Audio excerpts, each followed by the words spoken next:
Hello friends, this is Himanshi and welcome to let's learn. हमारे साथ हैं प्रशांत, जो कि एकदम जेनजी के अवतार में हैं, खुद भी जेनजी हैं, 21 साल के हैं मात्र, और रैंक 20 लेकर के आए हैं केंद्रीय विद्यालय में। 20 है ना, पता चले मैं बोल दूं कुछ भी, प्रशांत कहे नहीं मेरी तो इतनी थी, फिर हम बैठ के लड़ रहे हैं। खैर कोई नहीं, और बहुत मजा आ रहा है प्रशांत से बात करने में, क्योंकि एक तो ये मुझसे एज में छोटे हैं, 21 साल के हैं मात्र, तो मेरे को बड़ा अच्छा सा लग रहा है, मैं इनको दुखी कर रही हूँ।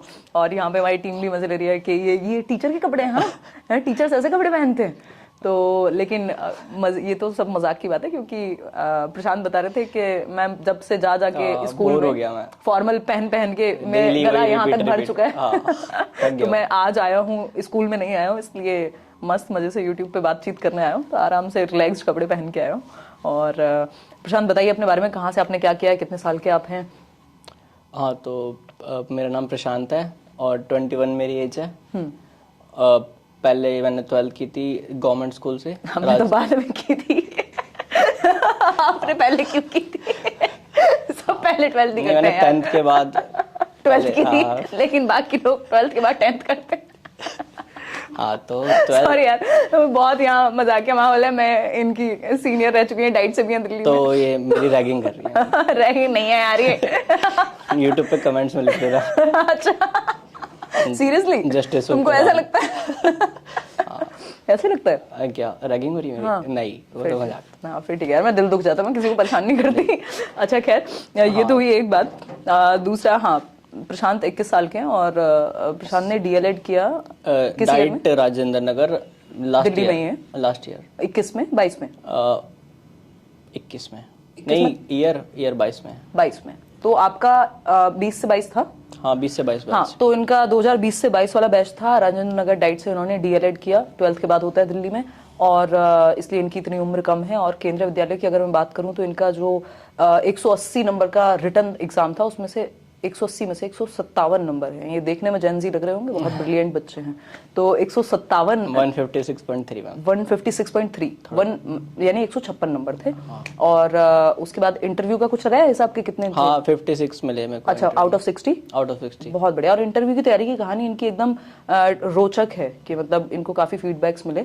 और बताइएगा, अब प्रशांत आप ही बताइए, मैं हंसी मजाक अब और ज्यादा नहीं करूंगी आपके साथ। आप बताइए आपने कैसे तैयारी की, क्योंकि आपका तो जस्ट डीएलएड 22 में खत्म हुआ है।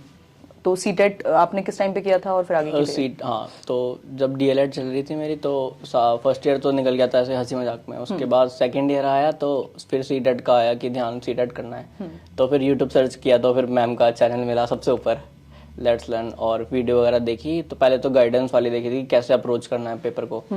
तो वो काफ़ी अच्छी लगी थी और समझ आया था चीज़ें कि ऐसे ऐसे करना है, ये सोर्स रहेंगे हमारे। उसके बाद जैसे जैसे पास आता गया, मैम की प्लेलिस्ट बनी हुई थी चैनल पे बहुत सारी, तो एक एक एक्सप्लोर करी सबके हैंड। मेरी आदत पहले से है कि जब मैं पढ़ता हूँ तो नोट्स जरूर बनाता हूँ उनके साथ साथ, तो नोट्स बनते जा रहे थे। फिर जब प्रीवियस ईयर क्वेश्चन करने स्टार्ट किए, तो बहुत अच्छा स्कोर आ रहा था उसमें, 130 135, तो ऐसे तो कॉन्फिडेंस थोड़ा बूस्ट हो गया था कि हाँ हो जाएगा, थोड़े मार्क्स से ऊपर नहीं जा सकते हैं। फिर जल्दी जल्दी अपना तैयारी की थी। और तो कौन सा वाला पेपर दिया सीटेट का? हाँ, जो फर्स्ट सीबीटी मोड में हुआ था। ओके, यानी कि 21 दिसंबर में, दिसंबर जैन में हुआ था। वो वाला तो वो मुश्किल पेपर था और पैटर्न बिल्कुल चेंज कर दिया था उन्होंने ऑफलाइन में काफी हद तक, सॉरी ऑनलाइन में। और वो पहला ऑनलाइन पेपर था, तो उसमें आपका कितना स्कोर आया? मेरा उसमें 127 स्कोर था आउट ऑफ 150। और आपका डीएलएड जो है वो फर्स्ट ईयर खत्म हुआ होगा? मतलब फिर वो 2022 में, हाँ पियरिंग में, सेकंड ईयर पियरिंग था जब मैंने सीटेट दिया था। ठीक है। और फिर 6 महीने डीएलएड चला, वो खत्म हो गया था। ठीक है। जब डीएलएड खत्म हुआ, फिर दोबारा पढ़ाई को लेके थोड़ा सीरियस हो गए कि अब जल्दी से जल्दी जितना हो सके नौकरी लेनी है। क्योंकि मैंने पर्सनली देखा है, मेरी खुद बैच के बच्चे जिन्होंने लास्ट वो वाला सीटेट ऐसे ही छोड़ दिया था हंसी मजाक में कि आगे दे देंगे, हर 6 महीने में होता ही है। और बहुत टाइम अपने पास, हमारे यहाँ भी ऐसे ही रहता था। हम भी किस्मत उनकी इतनी खराब हो गई कि सीटेट हुआ ही नहीं, और उसके बाद सीधा केवी का एग्जाम आ गया। तो उनका पूरा चांस चला गया। अब ये नहीं पता नेक्स्ट एग्जाम कब आए। हाँ, तो हमें एक तो ये है कि कभी भी अपना चांस नहीं छोड़ना, अपॉर्चुनिटी नहीं छोड़नी, स्पेशली गवर्नमेंट जॉब्स के क्षेत्र में आपको छोड़ना ही नहीं है मौका। हाँ, कुछ नहीं पता 4-5 साल कितने वो रोक के रखे चीजों। एग्जैक्टली। और इतनी अच्छी खासे नंबर की वैकेंसी आई थी, 6000 बहुत ज्यादा वैकेंसी। हाँ, ये बहुत ज्यादा, इतने में इजी था करना थोड़ा सा। और उसके बाद फिर तैयारी अपनी स्टार्ट की। जून जुलाई में डीएलएड खत्म हो गया था। ठीक है। तो ये आप 2022 की लास्ट ईयर, हाँ 2022 की लास्ट ईयर। ठीक है। तो और 2022 के अंत में जो है ये केंद्रीय विद्यालय की वैकेंसी आई। दिसंबर में 9 या 10 को इसका नोटिफिकेशन आ गया था और जल्दी जल्दी एग्जाम हो गया था। ठीक है। तो पढ़ना स्टार्ट किया, ऑनलाइन बैच मैंने तो पढ़ना कब से शुरू किया था फिर? पढ़ना बैच मैंने पहले परचेज किया था मैम का, क्योंकि सीटेट में मेरे को पढ़ाने का तरीका बहुत पसंद आया था मैम का। तो मैंने देर नहीं लगाई थी, जब भी तुरंत जैन में बैच निकला था। अच्छा। पेडागोजी स्पेशल 2.0 होता है। राइट, 2022 की शुरुआत में, तब तक केवीएस आया भी नहीं था। नहीं, और एक नोट भी शेयर हुए थे पेडागोजी 1.0 के, तो मैंने एक बार पहले वो गो थ्रू किए थे फटाफट से। वो देख के मेरे को लगा था, तो मैंने जल्दी से एनरोल करवा लिया था फिर। अच्छा। और मैंने एक और बैच लिया था मैथ्स का, राकेश यादव सर का, ताकि थोड़ा बेसिक से हो जाए। तो ये इन्होंने अभी बताया तो मैं तो मजाक भी उड़ा रही थी, मैंने कहा इतना मैथ्स पढ़े कहाँ जाना था, राकेश सर का बैच लिया जो। हाँ, मेरे को ये थोड़ा सा मेरे को बाद में फील भी हुआ था कि मैंने पहले उससे प्रिपेयर करना स्टार्ट कर दिया। और वो पढ़ के मेरे कैट लेवल तक के क्वेश्चन सॉल्व हो पा रहे थे। चलो अच्छा, इनका साइंस बैकग्राउंड था वैसे 12th में? हाँ, मेरा थोड़ा साइंस और मैथ का बैकग्राउंड रहा है। और बाकी फिर जब मैंने डीएलएड के क्वेश्चन उठाए थे, क्योंकि पहले पता नहीं था केवी पहले आएगा कि डीएलएड ही प्रिपेयर कर रहा था मैं। तो वो बहुत मेरे को इजी फील हुए थे मैथ्स के, कि ये तो ज्यादा नीचे लेवल है, थोड़ा सा नीचे पढ़ना चाहिए। फिर धीरे धीरे उस अकॉर्डिंगली करते गए। बट इनके दिमाग में ये था, मैं जब इनसे पूछा था तो इन्होंने बताया था कि मुझे ये था कि मैं पेडागोजी पहले से तैयार कर लूं और मैथ्स पहले से तैयार कर लूं। हाँ, मेरा बाकी चीजें जब एग्जाम आएगा तो उस समय भी मैं जल्दी से तैयार करूंगा। रीजनिंग मैथ्स पहले प्रिपेयर हो जाए, और पेडागोजी का सिलेबस बहुत वास्ट वाइड है। हाँ। तो अच्छे से 1 साल पढ़ा होना चाहिए। तो ये मेरा अप्रोच थी। और जीके जो है मैं पढ़ता नहीं हूँ, मेरा थोड़ा वीक है सेक्शन। तो 2 ही नंबर आए, 2 नंबर आए उसमें, वो भी क्योंकि उसमें 2 साइंस के क्वेश्चन थे। वो वहां से आ गए। वो वहां से आ गए। तो 156 नंबर कहाँ कितने पे गई है? 135 पे गई ना मेरिट शायद? हाँ, 130 जनरल वाली। हाँ। तो इनके 156 नंबर है, बड़ी बात है। हाँ। बाकी फिर आगे नोटिफिकेशन आया था दिसंबर में। ठीक है। जैसे ही तो नोटिफिकेशन इतने आप ये पेडागोजी स्पेशल से पढ़ रहे थे, बैच से करिए? वो हो गए थे मेरे नोट्स लगभग 110 वीडियोस थे उसमें बैच में। हाँ, पेडागोजी में। ठीक है। अब मेरा चल रहा था थोड़ा बैकलॉग के साथ साथ 70-80 तक हो गया था। ठीक है। उसके बाद फिर जल्दी जल्दी जैसे नोटिफिकेशन आया, पहले तो उनको जल्दी जल्दी पर डे 1.75 स्पीड से चला के वो कंप्लीट किया। ठीक है। और फिर अदर सब्जेक्ट पे फिर अप्रोच करना, इंग्लिश, हिंदी और ये मैंने ईवीएस नोटिफिकेशन के बाद पढ़ना स्टार्ट किया था। अच्छा, तो ये कहाँ से पढ़ा? ये यूट्यूब से मैंने सोर्स लिए थे। अच्छा। वहां से मैंने जल्दी जल्दी नोट्स बनाने स्टार्ट किए, अलग अलग टीचर्स से, अलग अलग, जो मेरे को बेस्ट पढ़ के देख लेता था, जो मेरे को लगता था मेरे को समझ आ रहा है। हाँ, वहां से बस स्टार्ट हो जाता था करना। ठीक है।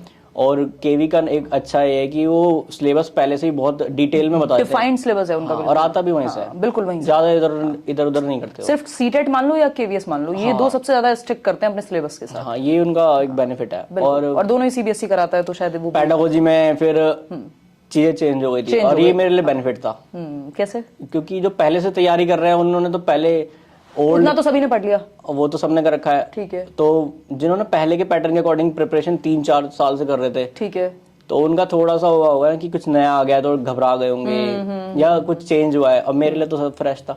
और आपने डीएलएड भी अभी खत्म किया था? डीएलएड भी 3-4 महीने पहले खत्म हुआ था, तो एकदम जीरो से स्टार्ट करना, मेरे को तो वैसा भी करना था। राइट। फिर जल्दी एक मैंने आपका जो न्यू बैच आया था केवी वाला, हाँ, जो काफी टॉपिक तो पहले ही कंप्लीट हो गए थे, और आया भी उनमें से था एग्जाम में। क्योंकि कंसेप्चुअल क्लैरिटी अगर हो जाती है ना टॉपिक की, तो फिर बन जाते हैं क्वेश्चन। बिल्कुल सही बात है। और हाँ, ये एक और चीज, बैच के अलावा मैं यूट्यूब पे जो आप शेयर करते रहते हैं वीडियो क्वेश्चन प्रैक्टिस की, वो मैंने क्वेश्चन प्रैक्टिस मैंने बहुत ज्यादा की, और वो हेल्प करती है। वो सीटेट वाली भी केंद्रीय विद्यालय की तो कुछ ही कराया था। रीड की प्लेलिस्ट है, वो प्लेलिस्ट तो बहुत सारी मैंने दुनिया भर का पढ़ा है। मैं ऐसे करता था, प्लेलिस्ट एक ले ली, टारगेट बना लिया कि ये करनी है अपना, तो कर ली उसको। अरे वाह। तो क्वेश्चन प्रैक्टिस बहुत ज्यादा करी थी, तो एक अप्रोच पता चल गई, डेवलप हो जाती है आपकी माइंडसेट। एग्जामिनर पूछता है तो चाहता क्या, आंसर किधर लेके जाना चाहता है ये। तो मैंने सीटेट का मैंने अच्छे से थोरोली कवर किया आपका, और रीड का। बैच में भी क्वेश्चन होते थे, उसमें भी टॉपिक के बाद में भी और साथ में भी होते थे। वो मैं तो एमसीक्यू भी लिख लेता था नोट्स में, क्योंकि रिवाइज करते हैं तो नोट्स क्वेश्चन ही तो रिवाइज करने हैं। तो जो नया सिलेबस था उसका फिर आपने क्या किया, जरा बताओ लोगों को जुगाड़। हाँ, तो पहले एक तो बैच था मैम का, एक फ्रेंड थी मेरी, मैंने परचेज नहीं किया था, सोचा अब क्या 2 महीने के लिए करना है, तो वो पढ़ती नहीं थी तो उसका ही बैच ले लिया। और मैंने कहा उनका हुआ? खैर नहीं, उसका नहीं हुआ, क्योंकि वो पढ़ती नहीं थी, वो सीरियस ही नहीं थी, बैच ले लिया था बस। अब बताओ टीचर क्या करे जब कोई पढ़े ना तो। ऐसे बच्चे होंगे। हाँ, ये शैतान। ऐसा बहुत होता है कि बच्चे, अपॉर्चुनिटी भी बहुत रहती है उनके बाद, क्योंकि मैं तो दिल्ली से बिलोंग करता हूँ, यहाँ तो सब आते हैं डाइवर्स बैकग्राउंड से, बट फिर भी काफी ठीक बैकग्राउंड से हाँ बच्चे उतना आते हैं। प्रिविलेज है कि वो हाँ, वो कैसे भी कोचिंग ले सकते हैं। मैं भी खुद इतना ठीक ठाक बैकग्राउंड से आता हूँ, हाँ तो पर वो वेस्ट कर देते हैं, अटेम्प्ट्स वेस्ट कर देते हैं, उतना सीरियसली लेते और फिर नहीं एक है। टाइम के बाद एनर्जी रहती नहीं है। जैसे आपने तुरंत डाइट किया, तुरंत नौकरी ले ली, अब आप में लाइफ लॉन्ग आगे बढ़ने की भी एनर्जी रहेगी। और अगर आपने डाइट करके 2-4 साल निकाल दिए, खुद डिमोटिवेट हो जाते हाँ हैं बहुत मतलब जो ज्यादा। अब मेरे घर पे केस में ना भी हुआ, बैठना बट मैं hard है। एक अलग डायरेक्शन में थी शुरुआत से ही। जैसे डाइट खत्म हुआ था, सीटेट वीटेट पहले ही हो गया था, बट एटलीस्ट मैं कुछ कर रही थी और वो चीज का मेरे को रिजल्ट मिल रहा था, बहुत कम एज से मिलना शुरू हो गया था और अच्छे लेवल पे चली गई थी, तो ठीक है मैं वो अफोर्ड कर पाई। अदरवाइज आप शुरुआत में, क्योंकि हम सभी उसी जोन में होते हैं, जैसे मेरे भी बैचमेट्स थे कि अभी तो बहुत टाइम है यार, 19 साल में डाइट खत्म हो गई, देखते हैं सीटेट वीटेट सबका हो ही जाता है, ग्रेजुएशन में चले जाते हैं बच्चे। हाँ। मेरे साथ भी हुआ था। एक चॉइस थी कि ग्रेजुएशन में जाना है, कि फिर मैंने सोचा जब 2 साल यहाँ पे स्पेंड किए हैं तो फ्रूटफुल तो होने चाहिए, क्योंकि ग्रेजुएशन तो मैं पहले भी कर सकता था। मेरे मार्क्स भी अच्छे थे 12th में, मतलब चाहता तो नॉर्थ कैंपस वगैरह में मिल जाता आराम से, हिंदू वगैरह। तो सबकी अपनी तो चॉइस थोड़ा होती है कि सा आपको हार्ड चॉइस थी, प्रायोरिटी, हाँ, थोड़े ही ऐसे दिल पे पत्थर रख के कर लिया, क्योंकि कॉलेज लाइफ सबको अच्छी लगती है। लगती है। मेरे को भी था कि अपना ऐसा एक टैग मिल जाएगा, ही मिलेगा, तो पर फिर सोचा चलो टैग ठीक है, बट एक सैलरी आएगी तो उसकी अलग खुशी होगी। और यहाँ पे भी ग्रोथ के अपने अलग मायने हैं और चीजें हैं करने को आगे। बिल्कुल बिल्कुल। तो अभी ठीक है, आपने कह दिया कि लोगों के पास अपॉर्चुनिटी होती है, वो कोर्स लिया उन्होंने, बट आपने पढ़ा उससे, मैंने पढ़ा, जो नए टॉपिक्स चेंज हुए थे वो इन्होंने वहां से कर लिए। अब आगे कैसे, मतलब फिर आपने एग्जाम दिया, कुछ स्पेशल ट्रिक थी, कैसे पढ़ते थे? हाँ, एक बार जो भी पढ़ो, चाहे यूट्यूब से पढ़ो, मतलब ऐसे ही पैसिवली नहीं पढ़ना, एक्टिवली पढ़ना है, चाहे कहीं से सोर्स चाहे कुछ भी हो, उसके नोट्स हैंड रिटन होने चाहिए हम पे। क्योंकि ना पढ़ तो लेते हैं, सब समझ भी आ जाता है, सबको आता है, और लेकिन क्या होता है, रिवाइज नहीं करते हम। बिल्कुल। और मैं तो, मेरे को सीटेट का याद है, पेडागोजी के एक कॉपी भर के नोट थे मैंने, वो सेंटर के बाहर 1 घंटे में रिवाइज कर देते पूरे, इतनी बार रिवाइज कर लिया था मैंने। तो मैंने एक पूरा एक फर्स्ट पेज से लेके ऐसे कर लिया था, तो एक कॉन्फिडेंस इतना ज्यादा हो जाता है। तो ये सीटेट की बता रहे हो? ये सीटेट, और केवी में भी हुआ था, केवी में भी वही सेम नोट्स आपने रिपीट मारे? मैं तो बचपन से अपना एग्जाम के गेट तक पढ़ता जाता हूँ मैं तो। हाँ, मेरे को भी सही लगता है वो, मतलब कुछ लोग होते हैं जो कहते हैं नहीं पिछली रात से नहीं पढ़ेंगे, कुछ होते हैं बच्चे वो पहले ही प्रिपेयर कर लेते हैं कि हम तो हो गए प्रिपेयर्ड। मेरा तो नहीं होता, मेरा तो छूटा ही रहता है कुछ ना कुछ। पर किस्मत अच्छी होती है तो वही आता है जो मेरे को आता है, तो ये किस्मत का बहुत बड़ा रोल है केवी में तो स्पेशली। बट खैर अभी प्रशांत, मतलब सबका अपना सोचने का तरीका होता है। प्रशांत शायद अपनी मेहनत को जो है ज्यादा क्रेडिट देना नहीं चाहते हैं, इसलिए किस्मत बहुत बार बोल रहे हैं। मैं उन लोगों में से हूँ जो थोड़ा सा कम, मतलब किस्मत ठीक है अगर होती है तो वो मेरे हाथ में नहीं है, मैं उस तरफ नहीं सोचती। बट यहाँ पे मेहनत को इग्नोर नहीं किया जा सकता प्रशांत, क्योंकि किस्मत उन लोगों का भी साथ दे सकती थी जो और भी मेहनत करते थे। अगर किसी ने बैच लेके पढ़ाई नहीं वाले बच्चे थे वो, एग्जैक्टली, अगर क्योंकि आपके अगर डाइट में गया है, कोई एडमिशन लिया है, तो ऐसा तो है नहीं बहुत ही कमजोर बच्चा होगा। बहुत अच्छे, मेरे से ज्यादा बेटर बच्चे थे जो एकेडमिकली भी मेरे इक्वल या मेरे बराबर, बिल्कुल, तो वो एक मेरिट जाती है और इक्विवेलेंट होता है। और उनकी पर्सनालिटी भी मेरे से बहुत बेटर थी इंटरव्यू में, मतलब वो अच्छा स्कोर, तो वहां मेहनत रोल, लेकिन उन्होंने सीरियस नहीं लिया चीजों को। एग्जैक्टली, तो उसको किस्मत नहीं कहते, उसको मेहनत कहते हैं। किस्मत का ठीक है थोड़ा पार्ट होता होगा, बट क्योंकि आपके हाथ में सिर्फ मेहनत है आपकी, बाकी चीजें आप अनकंट्रोलेबल है ना। तो खैर मैं आपको क्रेडिट देना चाहूंगी इस बात पे। और ठीक है, आपने इतनी तैयारी कर ली, ये हो गया, फिर आप पेपर दे दिया आपने, ये मल्टीपल रिवीजन करके, काफी बार रिवाइज एक्टिवली काफी बार रिवाइज किया था। देख रहे हो, ये बहुत बड़ा मतलब एक चीज, नोट्स जो थे मेरे काफी पेडागोजी 2.0 के हो गए थे, और जो नए वाले ऐड किए थे बहुत सारे। और उसके बाद भी मैं करता रहता था, ऐसा नहीं कि बस खत्म, यूट्यूब पे कुछ खोला, कोई नया टॉपिक दिख गया तो जल्दी से उसके बना लिए, ऐड भी करता रहता, लेकिन पीछे से जरूर करता था कि पीछे से होता रहे, वो जरूरी भी है। हाँ, और बहुत मतलब 5-6 बार रिवीजन को मेरे को ना ये है कि पढ़ने से ज्यादा जरूरी, और पेडागोजी का जो क्वेश्चन जहां से मिल जाए सब कर दो, सॉल्व। फिर मैंने लास्ट में क्वेश्चन करने बंद कर दिए थे, लास्ट में तो ऑफ कोर्स यार, फिर वो क्योंकि फिर मेरे को लगता था कि अभी जो मेरे कॉन्सेप्ट्स हैं उन पे अपना ट्रस्ट करके जाना है, तो क्योंकि क्वेश्चन करने को तो 10,000 20,000 बिल्कुल कितना भी कर मार्केट में, पर और आप पहले से भी कर रहे थे ना, ऐसा नहीं है ना कि आपने बिल्कुल क्वेश्चन किया ही नहीं। हाँ, वो भी है, पहले से भी थोड़ा था कि हो जाएंगे, अगर मेरे को अप्रोच है तो आंसर ठीक जाता है मेरा। ठीक है, तो मेरे मार्क्स भी पेडागोजी में आई थिंक 53 या 2 आए आउट ऑफ 60। अरे वाह, पेडागोजी में मार्क्स ठीक थे मेरे। और तो अब इंटरव्यू पे आते हैं, मान लीजिए आपने यहाँ पे 156 स्कोर कर लिया। अब इंटरव्यू की जब हम बात कर रहे हैं, पेपर अटेम्प्ट करते हुए कुछ चीजें ध्यान रखी थी? ऑनलाइन पेपर था? हाँ।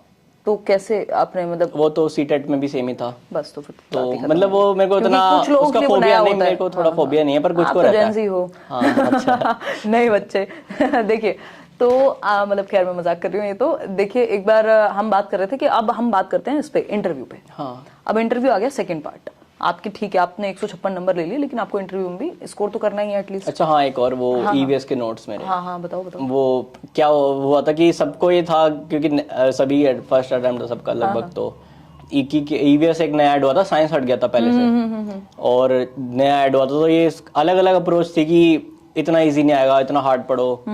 कोई तो बहुत ही मतलब ग्रेजुएशन लेवल का पढ़ा रहा था, कोई यूपीएससी का इकोलॉजी पढ़ लो। हाँ, पढ़ा रहे थे लोग बिल्कुल। और किसी का था कि जीके बेस्ड है, अलग अलग अप्रोच थी। मैंने भी पढ़ा था जगह जगह से थोड़ा थोड़ा, लेकिन लास्ट में मेरे को एकदम से पता नहीं क्या हुआ, इंट्यूशन मेरा है कि एक बार सीटेट के मेरे पे नोट्स थे प्रिंट, वो 52 पेज के आते हैं, वो है एनसीईआरटी वाले, वो मैंने सीटेट में प्रिंट करवा के रखे हुए थे। वो अब जो एनसीईआरटी नोट्स दिए हुए थे, हाँ, स्टेपल करके रखे हुए थे, वो दबे हुए थे कहीं पे। तो मैंने सोचा अब एक बार तो पढ़ लेनी चाहिए, क्यों रिस्क लेना इतना।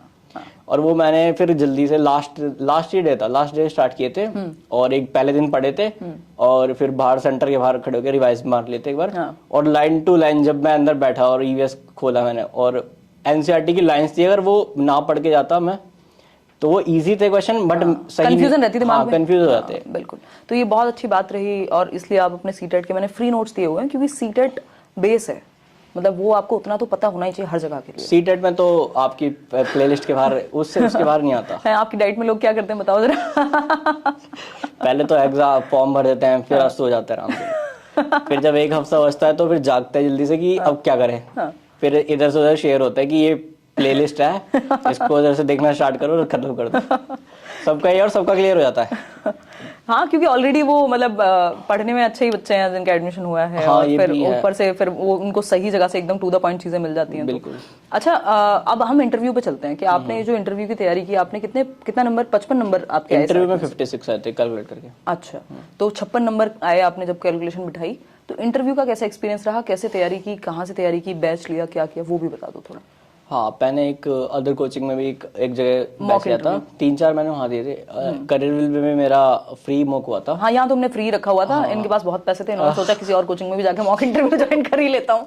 क्यों मौका छोड़ूं। हाँ, तो मैं दिल्ली में घर है तो अप्रोचेबल भी है, इसलिए तो फिर मैं यहाँ पे भी आया। और हमने लेट भी शुरू किया था मॉक। हाँ, काफी लेट था। मेरी मदर की तबीयत बहुत खराब थी, और हमें ये था कि रिजल्ट आए, क्योंकि हमें उससे मतलब ये नहीं था कि हमें फीस लेनी है, हमें बस ये था कि जो सीरियस कैंडिडेट है एक बार मेरिट आ जाए फिर हम। नहीं, ये ठीक अप्रोच ठीक है काफी, क्योंकि इतनी भीड़ भी क्यों करनी है अब। हाँ, क्योंकि आधे लोग तो तुरंत हट गए थे। हाँ, क्योंकि मेरिट इतनी अच्छी गई, आधे से भी ज्यादा। 75% तो भारी हो गए थे। वही तो फिर उसका, क्योंकि मॉक में ऐसा नहीं है, सिलेबस हमें बैच निकालना पड़ेगा, केंद्रीय विद्यालय का हो किसी का हो, क्योंकि आपको पढ़ने में 3 से 6 महीने लगते हैं। लेकिन मॉक के लिए ऐसा नहीं है कि आपको मतलब आने के बाद भी आपको टाइम मिलता है 1 से 1.5 महीना कि आप कर सकते। और इंटरव्यू की प्रिपरेशन के लिए आई थिंक 10-15 दिन बहुत होते हैं। बिल्कुल, क्योंकि ना वहाँ पे अपनी पर्सनैलिटी होती है, वही दिखानी होती है। बिल्कुल, थोड़ा सा इधर उधर करके, थोड़ा सा हाँ वो ट्वीक करके उसमें, और वो आपका मॉक। लेकिन अगर ज्यादा फेक करेंगे ना हम तो वो नेगेटिव इम्पैक्ट भी डाल देगा। ऑफ कोर्स, मतलब ये तो मैं बहुत बार कहती हूँ, अगर आज से कई साल पुराना वीडियो भी कोई उठा के देखेगा कि आप इंटरव्यू में फेक मत बनिए। खैर मेरा तो मतलब सीधा सा फंडा, लाइफ में भी मत बनिए फेक, बट इंटरव्यू में बिल्कुल ओवर फेक करने की कोशिश करें। जेन्युइन रह करके आप एक सही माइंडसेट के साथ बैलेंस आंसर कर रहे हैं, तो मुझे नहीं लगता कि दिक्कत आने वाली है, अगर आपको नॉलेज है तो। हाँ, बिल्कुल। तो हाँ, तो आप उसका ठीक है, आपने किसी और कोचिंग में भी ले लिया मॉक, और यहाँ आपने फ्री वाला पहले तो जल्दी जल्दी सब चीजें हो रही थी, लगा था कि अभी 1-2 महीने में हो जाएंगे, अप्रैल तक हो जाएंगे, बट नहीं हुए थे। तो स्टार्टिंग में प्रिपरेशन स्टार्ट करी थी, तो एक एक चीज लिख के करी थी, एक एक पहले क्वेश्चन बना लिए थे 30-40 की, इस तरह के क्वेश्चन सिचुएशन बेस्ड पूछ सकते हैं हमसे, प्रिपेयर किए थे। बट फिर काफी 6 महीने का गैप आ गया था, लंबा काफी, तो सब हाँ वो लटक गया फिर। हाँ, तो वो सब तो ऐसे ही वेस्ट हो गया था। उसके बाद जब दोबारा से रिजल्ट आया तो पहले तो कॉन्फिडेंस मेरा हाई था बहुत, कि मेरे मार्क्स बहुत अच्छा है। इसका एक पॉजिटिव इम्पैक्ट था। Of course. हाँ। और उसके बाद फिर प्रिपरेशन में मैंने सिचुएशन बेस्ड क्वेश्चन होते हैं वो सारे प्रिपेयर किए थे। ठीक है, कि किस तरह से अप्रोच करना है। ठीक है। और उसके अलावा मैंने जीके पढ़ी थी, पूछी नहीं थी मेरे से, मैंने पढ़ी थी जीके। ठीक है, इंटरव्यू के लिए। ठीक है। और मैंने दिल्ली में मैं रहता हूँ तो दिल्ली से रिलेटेड हो गया, ऐसी चीजें थोड़ी थोड़ी चीजें पढ़ ली थी। तो ये इंटरनेट से जहाँ से जो बताया गया, जहाँ से जो मेरे को सोर्स मिलता था, गूगल पे बहुत इजीली मिल जाती थी। ठीक है। और ये सब मैंने थोड़ा थोड़ा प्रिपेयर किया था। ठीक है। फिर आते हैं उस पे बोर्ड टीचिंग पे, उसके क्योंकि कोई इम्पोर्टेंट है वो। उसमें मेरा बहुत ज्यादा प्रॉब्लम था स्टार्टिंग में, मतलब मेरे को ना क्योंकि खड़े आपकी होना आता एज था। भी कम है और आपने सिर्फ अपने एसईपी में पढ़ाया होगा मुश्किल से, उसमें भी कोविड निकल गया कोविड होगा। आ गया था तो 2-3 दिन हम स्कूल गए थे। फर्स्ट ईयर तो ऑनलाइन में हो गया था। सेकंड ईयर में एससीपी स्टार्ट हुई, एक ज्वाइन किया। एसईपी होता है स्कूल एक्सपीरियंस प्रोग्राम, जो लोग दिल्ली के बाहर से या जिन्होंने रेगुलर नहीं किया उनको कई बार नहीं पता होता है। हाँ, तो उसमें क्या होता है कि रियल स्कूल में जाकर के आपको कुछ महीने का रहता है। हाँ ट्रेनिंग होती है, वो इंटर्नशिप समझ सकते हैं, इंटर्नशिप मान सकते हो आप। तो उससे बहुत अच्छा एक्सपोजर मिलता है, मतलब हमारी दोनों साल बहुत अच्छे से, क्योंकि हमारे सीनियर है ना वो तो बिल्कुल एकदम वेल वर्स्ड है। हाँ, क्योंकि आपको आपकी आवाज खुल जाती है, आपको खड़े होना आ जाता है और हर चीज आती है। कैसे अटेंडेंस लेनी भी मेरे को नहीं आती। अच्छा, अभी आती नहीं थी, अब सीख गया। अब सीख गए स्कूल जाके। हाँ, तो मेरे तो अच्छा, इनको स्कूल मिला है यहाँ पे दिल्ली में, द्वारका, मतलब इनको होम टाउन ही मिल गया है। रैंक इतनी प्यारी थी इनकी। हाँ, तो फिर एससीपी मेरा हुआ नहीं था, तो मेरे को तो ना बोर्ड पे लिखना आता था, लाइन थोड़े टेढ़ी मेढ़ी जा रही है। फिर उसकी थोड़ा सबसे पूछ के ट्रिक सीखी कि कैसे करते हैं, कि थोड़ा सा फर्स्ट वाले से अगला वाला ऊपर उठा कर रखोगे तो सीधा जाएगा, तो नीचे नहीं जाएगी। सही है। हाँ, ये धीरे धीरे इम्प्रूव किया। कैसे खड़े होना है, पहले खड़े होना भी ढंग से नहीं आता था। राइट। और बैठना कैसे इंटरव्यू के सामने, और एक एक चीज करी थी प्रिपेयर। बट ऐसा नहीं है कि मेरा बिल्कुल परफेक्ट इंटरव्यू गया था, गलतियां वहाँ भी होती हैं। लेकिन जब होती है ना तो थोड़ा सा लाइटली लेना कि ये सबसे होती है। अगर हम सोचेंगे सिर्फ हमारे से ही होती है तो फिर हम प्रेशर में आ जाएंगे और आगे का भी खराब कर देंगे। सही बात है। तो पहली तो ये कि इंटरव्यू में जब भी जाओ तो गलती करो तो फिर फ्रेश से स्टार्ट करो। ठीक है। हाँ, और मेरे को याद है मेरा गलती हो गई थी उसमें, तो मैंने मैम को बोला था, मैम सॉरी मैं थोड़ा एंग्शियस हूँ तो इसलिए गलती। क्या हुआ था? मैं इंटरव्यू स्टार्ट हुआ था, मैम मैं सोच के गया था कि मैम तो एनईपी, हाँ मैं ये सब पढ़ गया था, एनईपी और सारी पॉलिसीज वगैरह वगैरह ये पूछेगी या फिर कुछ ऐसा। तो मैम ने जाते ही एकदम साइंस का 11th-12th लेवल का क्वेश्चन पुटअप कर दिया सीधा, प्राइमरी लेवल पे। हाँ, क्योंकि मेरे को लगता है शायद वो मैम जो थी वो साइंस बैकग्राउंड से थी। कोई पीजीटी या लेक्चरर कुछ होंगी, तो उन्होंने साइंस के क्वेश्चन मेरे से ज्यादा पूछे थे, क्योंकि मेरा बैकग्राउंड था, मेरे 12th में मार्क्स अच्छे थे।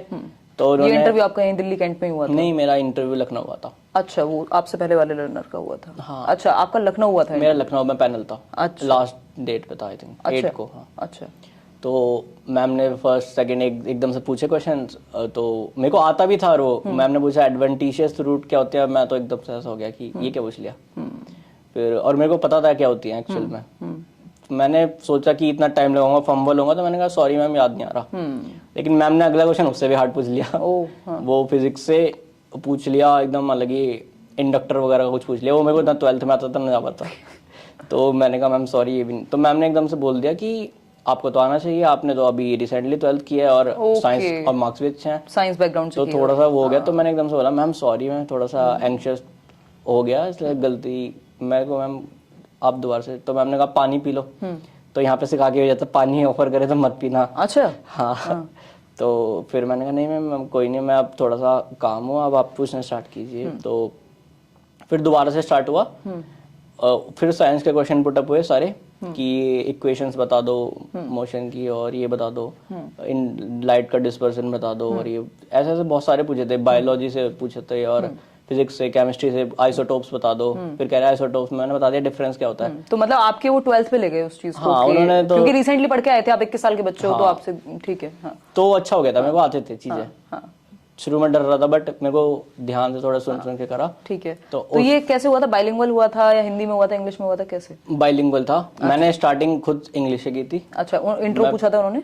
इंटरव्यूअर हिंदी में आ गए थे, तो मैं भी हिंदी में स्विच हो गया था। नहीं, उन्होंने इंट्रोड्यूस करने को पूछा था आपसे? हाँ, उन्होंने इंट्रोडक्शन करवाया। अच्छा। इंटरव्यू में उन्होंने जाते ही मेरे को पहले इंट्रोडक्शन के लिए बोला। इंट्रोड्यूस योरसेल्फ, मैंने कर दिया था। ठीक है। फिर उन्होंने बायोडाटा फॉर्म उनके हाथ में रहते हैं पैनलिस्ट के, उन्होंने वहां से स्टार्ट किया था कि पहले स्कूल पे गए वो, कि यहाँ से पढ़े हो, ऐसे ऐसे, तो इस ईयर में ये सब्जेक्ट थे। फिर डीएलएड पे आ गई कि डीएलएड में बताना कौन कौन से सब्जेक्ट थे, वो पूछ लेते हैं। कहीं बच्चे को कुछ पता ही ना हो। सही बात है, हवा में हो गई हो। हाँ, तो फिर मैंने 8-10 सब्जेक्ट एकदम बता दिए जल्दी जल्दी कि ये थे। तो एक फिलोसफी सब्जेक्ट था, तो उन्होंने पूछ लिया चलो तो एजुकेशन फिलोसफी होता है, दो या philosophy of education, 2 Indian philosopher के नाम बता दो। ओके। फिर मैंने बता दिए महात्मा गांधी जी और रविंद्रनाथ टैगोर जी। तो 2 हो गए थे। फिर वो आगे बढ़े, तो पहले उन्होंने साइंस के क्वेश्चन पुटअप करने स्टार्ट किए बहुत सारे। पहले मैं एंग्शियस हो गया था, फिर सही करे मैंने, फिर काफी अच्छे से गया। एक बार गलती के बाद मेरा इंटरव्यू बिल्कुल स्मूथली और बहुत अच्छे से गया था। और मैं वैसे ही एकदम जैसे अब यहाँ पे बोल रहा हूँ मैं ऐसे ही बोल रहा था, जरा भी ना टोन में डिफरेंस था ना फॉर्मेलिटी नहीं थी कोई भी। हाँ मतलब आप जेन्युइन थे। हाँ मेरे को लगा था अब जो होगा अब तो होगा। और डेमो टीचिंग में क्या कराया उन्होंने आपसे? डेमो टीचिंग में उन्होंने, हाँ ये मेरी अच्छी किस्मत थी कि उन्होंने कहा कि कुछ प्रिपेयर करके आए हो, तो मैंने कहा हाँ मैम मैं प्रिपेयर करके आया हूँ असेंडिंग ऑर्डर क्लास 3rd के लेवल का। तो मैम ने एकदम से बोला कि यूट्यूब से प्रिपेयर तो नहीं किया, क्योंकि एक तो मेरा लास्ट डेट था और वो पक गए थे टीचर, सेम वही पोयम सुना सुना के बच्चों ने वही रिपीट हो रही थी, गुड मॉर्निंग इंग्लिश में, गुड मॉर्निंग बादल वाली हिंदी में। तो मैं पहले सोच गया था ये तो छेड़ना भी नहीं है टॉपिक, क्योंकि वो बच्चों ने कर दिया था वो पहले ही। वो कह रही यूट्यूब से नहीं होना चाहिए, तो मैंने कहा नहीं मैम मैंने खुद से ही प्रिपेयर किया है। तो फिर कह रही चलो पढ़ाओ, कह रही बस 2 मिनट मिलेंगे। फिर उन्होंने आराम से 5 मिनट तक देखा, यानी अच्छा था वो। अच्छा वो क्योंकि मैंने, तो आपने बादल वाली पोयम पढ़ाई? नहीं मैंने तो असेंडिंग ऑर्डर मैथमेटिक्स में। अच्छा तो आपने खुद से चूज किया है और ये टॉपिक? हाँ मैं काफी सारे हर सब्जेक्ट से 3-3 2-2 प्रिपेयर करके गया था। बट जैसे फ्रेंड्स को दिखाते हैं हम वीडियो भेज के कि कैसा लग रहा है, तो सब ने कहा था कि ये वाला टॉपिक ठीक लग रहा है, ये अगर अपॉर्चुनिटी मिले तो खुद से ये वाला ले लेना। तो मेरे को मिली अपॉर्चुनिटी तो मैंने वही लिया। अब मैं भी सबकी तरह जैसे करवाते थे कि डेट से स्टार्ट, तो उन्होंने कहा ये सब छोड़ो बस 2 मिनट है जल्दी कर दो। अच्छा हाँ तो मैंने फिर पढ़ाना स्टार्ट किया। फिर आराम से उन्होंने 5 मिनट तक सुना मेरे को, फिर कोई जल्दी नहीं थी, फिर वो हो गया। कितनी देर चला आपका इंटरव्यू? इंटरव्यू अच्छे वही 15 मिनट चला होगा। ठीक बात है, वो आइडियल टाइम है। हाँ तो जब वो सेटिस्फाई हो गए थे फिर उन्होंने दोबारा बुलाया कि आओ बैठो। फिर पूछना स्टार्ट, बायोडाटा से मेरा अचीवमेंट में आ गए थे। फिर वो मेरे को 12th में कुछ वो भी मिला था अच्छे मार्क्स के लिए। अच्छा चीफ मिनिस्टर और एजुकेशन मिनिस्टर से। अच्छा हाँ और उसके बाद फिर एक मैंने साइंस में एग्जीबिशन में पार्टिसिपेट किया था, मैंने मेंशन भी किया था कि मैंने उसमें स्टेट लेवल तक पार्टिसिपेट किया है। तो फिर उन्होंने उसका काफी डीपली पूछा कि गए थे तो कौन कौन से लेवल होते हैं बीच में, वो सब बता दिया मैंने। फिर ये तो हम भी कहते हैं मॉक्स में कि आप अपने बायोडाटा में कुछ भी लिख रहे हैं तो आपको थ्रू आउट पता होना चाहिए उसके बारे में। आप फिर नहीं बोल पाए तो बहुत बेइज्जती है। हाँ ये तो है, क्योंकि आपको अपने ही बायोडाटा का नहीं पता तो फिर क्या पता? मेरा तो बायोडाटा से पूछा गया था पूरा इंटरव्यू, तो वो जेन्युइन होना चाहिए, हवा में नहीं तीर मार देना है। फिर उन्होंने ये भी पूछ लिया कि क्या बनाया था, मैंने बता दिया डिजिटल माइक्रोस्कोप बनाया था। अच्छा तो उन्होंने पूरे स्टेप्स पूछ लिए, कैसे बनाया, कैसे यूज कर सकते हैं इसको, क्या फायदे हैं। तो मैंने पूरा अच्छे से डिटेल में एक्सप्लेन किया। फिर उन्होंने तुरंत एकदम पूछ लिया अच्छा ये तो अच्छा था काफी। तो उन्होंने कहा ऐसा कुछ बच्चों को करवा सकते हो क्या एक्टिविटी या कुछ। तो मेरे को पता था तो मैंने बता दिया हाँ मैम करवा सकते हैं। छोटे बच्चे होंगे उनको काउंटिंग के लिए हमारे एक डाइट में सिखाया था, एक क्लैपिंग, एक वो होता है कि हाथ पकड़ के अगर 4 बोलेंगे तो उतने बच्चों का ग्रुप बन जाएगा। तो जो मेरे को पता था मैंने बता दिया इजीली। फिर उन्होंने लिखवा के एक बार बोर्ड पे देख लिया था कि लिख के दिखाओ 2-3 लाइनें इंग्लिश में लिखनी है अपने एक्सपीरियंस के, जो आपका था इसमें डाइट में नहीं वो साइंस एग्जीबिशन। अच्छा एग्जीबिशन का। हाँ तो मैंने वो लिख के दिखा दी थी। बस उसके बाद वो सेटिस्फाइड थे, उन्होंने कहा ठीक है। और तो आप हिंदी में ले गए थे उसको, इंग्लिश से शुरुआत हुई, फिर कैसे उन्होंने इंग्लिश में पूछा तो आपने? हाँ इंग्लिश से स्टार्ट हुआ था और फिर वो हिंदी पे स्विच हुए, मैं भी साथ साथ। अच्छा वो खुद ही हिंदी पे स्विच हुए? हाँ वो खुद हिंदी पे स्विच हुए, तो मैं भी साथ साथ उनके जैसा वो कर रहे थे वैसे ही। और हाँ वो मिरर एंड मैच टेक्निक जो है सीमा जी बताती भी हैं जब इंटरव्यू की बात होती है। जैसा वो हाँ देखे मैंने सब देखा है। अरे वाह। तो वो जैसा अगर वो हिंदी इंग्लिश में पूछे तो इंग्लिश में और नहीं हिंदी में पूछे तो हिंदी में। कितने घंटे पढ़ाई करते थे आप? ये टिपिकल क्वेश्चन पूछते हैं एकदम जर्नलिस्ट वाला है। कितने घंटे पढ़ाई करते थे आप ये केंद्रीय विद्यालय की तैयारी के समय? अगर वैसे देखें कि पहले नोटिफिकेशन के पहले तो दिन में 3-4 घंटे पढ़ लिए, इससे ज्यादा नहीं। ठीक है। लेकिन एक बार नोटिफिकेशन आ गया तो फिर ऐसे ग्राफ थोड़ा इंक्रीजिंग था, मतलब फिर तो घंटे नहीं गिने। पहले 4-6 घंटे, फिर 6-7 घंटे, फिर 7-8 घंटे, और फिर तो टारगेट बेस्ड हो गया था कि ये करके सोना है। अगर क्योंकि बहुत सिलेबस बहुत था और चेंज भी हुआ ना, सबसे बड़ी बात चेंज हुआ था, बहुत ज्यादा सिलेबस था, मतलब हाथ दर्द हो गया था दिमाग का, ऐसा इतना सिलेबस था। तो क्या आप 10-12 घंटे पढ़ लेते थे? ज्यादा भी पढ़ लेता था। अच्छा। कभी लास्ट के डेज में नहीं ठीक है, मतलब 12 तो आराम से, क्योंकि आपके पास 1.5-2 महीना है तो आप उसमें थोड़े ना घंटे गिनते रहोगे। हाँ वहाँ तो आपको लग जाना है बस। टॉपिक वाइज होता है ना। बिल्कुल बिल्कुल, और पता नहीं आपको वो खत्म ही नहीं हो पाते, 12 घंटे तो हो जाते हैं खत्म। जो सोच के सुबह कि आज ये टॉपिक कर रहे हैं वो नहीं हो पाते, तो घंटे तो गिनता ही नहीं कोई। बिल्कुल। लेकिन ऐसे नहीं है कि 12 घंटे मैं 1-2 साल से पढ़ रहा है, ऐसा नहीं। वो एक ऑफ कोर्स आधा एक महीना पढ़ लिया। वो आपको आदत रहती है 12th वगैरह में जब आपने पढ़ाई की। हाँ बोर्ड्स में भी जैसे पढ़ते हैं हम, लास्ट में तो सब पढ़ते ही हैं, ज्यादा नहीं पढ़ेंगे तो फिर कैसे चलेगा, मिस कर देंगे अपॉर्चुनिटी को। बिल्कुल सही बात। तो प्रशांत बहुत ही मतलब दिखने में क्यूट, एकदम एज भी कम इनकी, लेकिन बहुत ही अच्छी बातें करते हैं और बहुत ही जेन्युइन बातें कर रहे हैं पूरे इंटरव्यू थ्रू आउट ही, जो ये डिस्कशन हमने रखा है। और आगे भी अगर केंद्रीय विद्यालय में कभी भी मदद की जरूरत होगी किसी को इंटरव्यू में तो बिल्कुल हम प्रशांत को बुलाएंगे। चलिए खैर आज के लिए इतना ही रखते हैं, बहुत बातें हम तो पता नहीं अंतहीन बातें करते ही रहेंगे। Thank you so much. आपको होपफुली ये वीडियो पसंद आया होगा, मदद तो 100% करेगा और लाइक शेयर सब्सक्राइब आप कर दीजिएगा, कमेंट्स में बताइएगा अपने विचार। आज के लिए इतना ही। थैंक यू सो मच प्रशांत, बहुत मजा आया आपसे मिलकर, एकदम ऐसा लगा एकदम अपने जूनियर से ही मिल रही हूँ। Thank you.